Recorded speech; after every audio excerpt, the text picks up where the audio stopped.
ल हेर न, लाज लाग्दैन?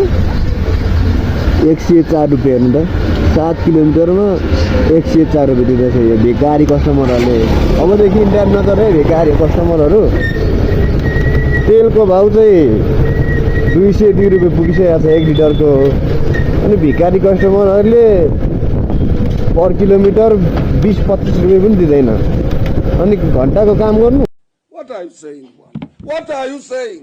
What is he saying?